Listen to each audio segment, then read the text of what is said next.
Tour de France est synonyme de vacances, de soleil, de bonne humeur, de bonne ambiance. Le Tour de France est une fête populaire et on y trouve la joie.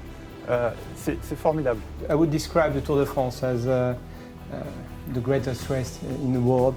The Tour de France has been created by the newspaper Lotto, and the idea was just, to tell a nice story and in order to sell some newspapers. And then it got its magnificence with the era of television. The next era is definitely the one of digital.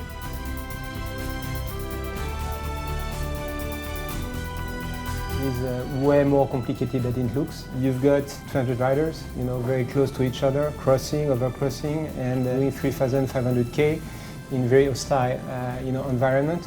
And we need to track those guys, take the data, and then treat those data in less than a sec.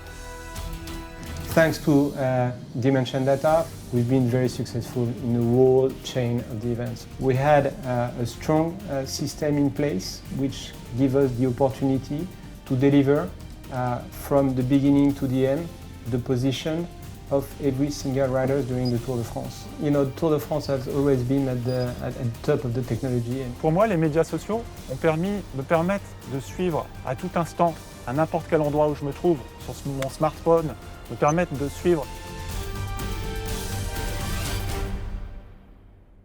I have quite a long history, with partners, but this one is very special because this one is not only being a partner of ESO, it's co-producing the future of digital cycling. So, the claim of Dimension Data is accelerate your ambition. It's exactly where we are.